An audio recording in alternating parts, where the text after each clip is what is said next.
नमस्ते, सलाम, सत श्री अकाल एंड हेलो। कैसे हैं बच्चों?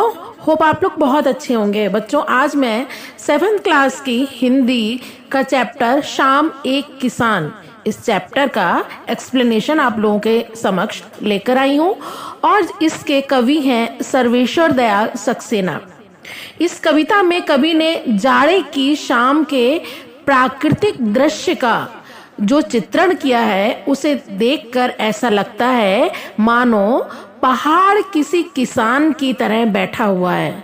मतलब पहाड़ को देखकर ऐसा लगता है कि जैसे कोई एक किसान बैठा हुआ है और उसके सिर पर साफे के रूप में आकाश बंधा हुआ है।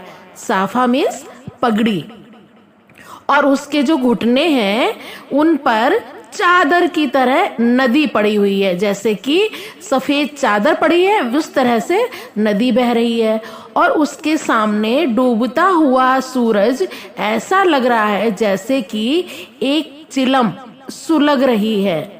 अब आप सोच रहे होंगे कि ये चिलम क्या है। चिलम एक ऐसे मिट्टी का चिलम होता है जिसमें तंबाकू रखकर आग भरी जाती है, और उसके पास ही स्थित पलाश के लाल लाल फूल जलती हुई अंगीठी की तरह लगते हैं, और दूर पूरब की तरफ अंधकार ऐसा दिखाई दे रहा है मानो भेड़ों का समूह हो। अचानक से मोर के बोलने की आवाज आती है तो ऐसा लगता है मानो किसी ने किसान को आवाज दी हो, और उसी के साथ ऐसा लगता है जैसे चिलम आंधी गिर पड़ी हो, मतलब गिर गई हो, क्योंकि सूरज अब डूब गया है और धुआं उठने लगा है, मतलब अंधकार छा गया है। तो आइए अब देखते हैं एक्सप्लेनेशन। आकाश का साफा बांधकर सूरज की चिलम खींचता बैठा है पहाड़। कवि कहता है पहाड़ किसी किसान के रूप में घुटने मोड़े हुए है और निश्चिंत होकर बैठा हुआ है, और सामने से सूरज सुलगती हुई चिलम पी रहा है, और किसान रूपी पहाड़ के सिर पर साफे की जगह पर क्या बंधा हुआ है?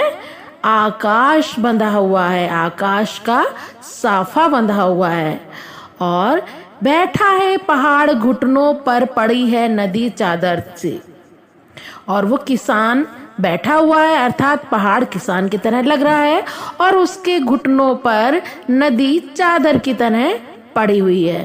पास ही दहक रही है पलाश के जंगल की अंगीठी, और ऐसा लग रहा है पलाश के जो फूल हैं वो नारंगी रंग के हैं, और वो ऐसे लगते हैं कि जैसे एक अंगीठी दहक रही है जंगल में। और अंधकार दूर पूर्व की दिशा में अंधेरा शुरू हो गया है, और वो ऐसा लगता है कि सिमटा बैठा है भेड़ों के गल्ले सा।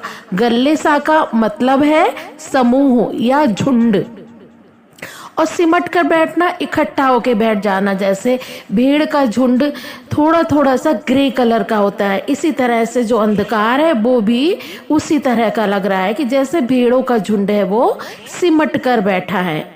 अचानक बोला मोर, और उसी समय एक मोर ने आवाज दी।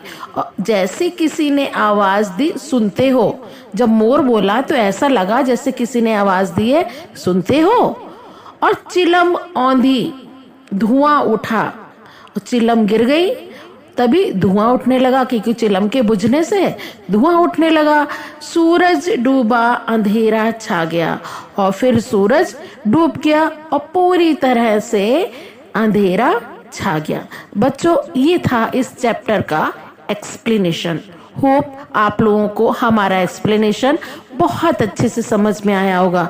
बच्चों, यदि हमारे एक्सप्लेनेशन आप लोगों को अच्छे लगते हैं तो प्लीज़ सब्सक्राइब जरूर कर लीजिएगा, और हाँ, शेयर करना ना भूलिएगा। Thank you.